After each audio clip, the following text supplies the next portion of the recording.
Hello friends, ఈరోజు సొరకాయతో అప్పాలు ఎలా చేయాలో నేర్చుకుందాం. ఫస్ట్ అయితే నేను హాఫ్ పీస్ సొరకాయ తీసుకున్నాను. దాన్ని ఇలాగ చాప్ చేసుకోవాలన్నమాట మనం. సో దానిలో వాటర్ని అలానే ఉంచేసి మొత్తం కూడా మంచిగా చాప్ చేసుకున్న తర్వాత దాన్ని ఒక పక్కన పెట్టుకోవాలి. నెక్స్ట్ పచ్చిమిర్చి తీసుకోవాలి.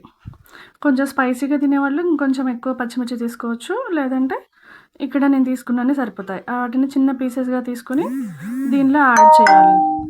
నెక్స్ట్ సాల్ట్, మనం టేస్ట్ కోసం కంపల్సరీగా ఎప్పుడు కూడా సాల్ట్ యూస్ చేస్తాం కదా, అదేవిధంగా ఇక్కడ కూడా సాల్ట్ యూస్ చేయాలి. కొంచెం క్రిస్పీనెస్ కోసం అని చెప్పేసి నేను ఇక్కడ పెసరపప్పు తీసుకున్నాను.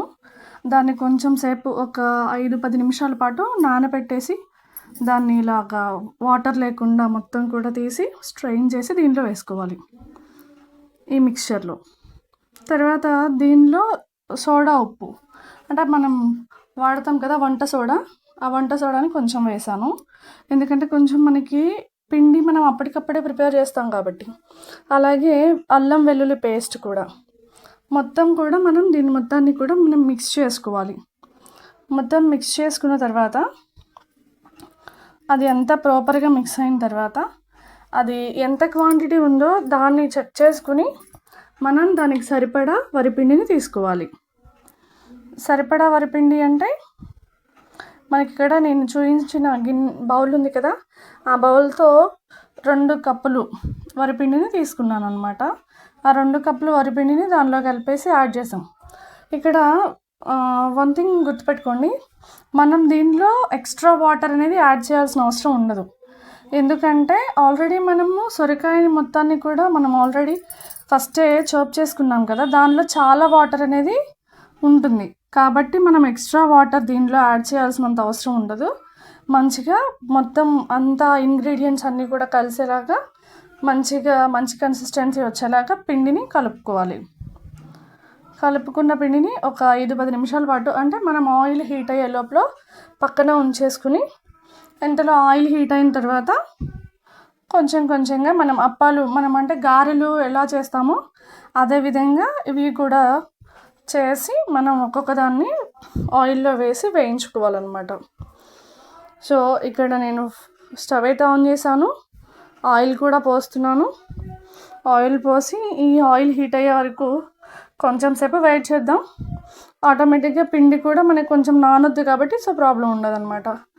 ఆయిల్ హీట్ అయ్యేంత వరకు నేను హై ఫ్లేమ్లోనే ఉంచాను. ఆయిల్ హీట్ అయిన తర్వాత ఇక్కడ నేను వాటర్ బౌల్ ఎందుకు పెట్టుకున్నానంటే పిండి మన చేతికి అంటుకుపోకుండా ఉండడం కోసమని కొంచెం వాటర్ యాడ్ చేసుకుంటూ పిండిని మనము ప్రెస్ చేస్తూ ఉంటే మన చేతికి పిండి అతుక్కుపోద్ది అనమాట, మంచిగా వస్తాయి. ఫస్ట్ అయితే చెక్ చేశాను ఆయిల్ ఏమైనా హీట్ అయిందేమోనని. సో హీట్ అయింది. ఈ చిన్నదాన్ని తీసేసి మనం పొయ్యి దగ్గర ఫస్ట్లో ఇంతకుముందు వంటలు చేసేటప్పుడు ఎలా అంటే ఇలానే పెట్టేవాళ్ళు అనమాట. పక్కన ఫస్ట్ ఏదైతే వేస్తారో దాన్ని పక్కన పెట్టించేవాళ్ళు.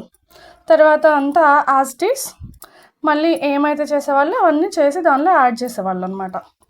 సో అలానే ఇప్పుడు మనమైతే అప్పాలు అయితే దీనిలో ఒకదాని తర్వాత ఒకటి నేను ప్రెస్ చేసి వేస్తున్నాను. చాలా అయితే నాకైతే మాత్రం మంచిగా వస్తున్నాయి అనిపిస్తుంది. సో కన్సిస్టెన్సీ అంతా బాగుందని, సో మీరు కూడా ట్రై చేసి చూడండి. సో మీరు కూడా ట్రై చేయండి. దీన్ని మనం ఈవినింగ్ స్నాక్స్గా అయినా మార్నింగ్ బ్రేక్ఫాస్ట్గా అయినా యూస్ చేసుకోవచ్చు అనమాట. Thank you for watching friends.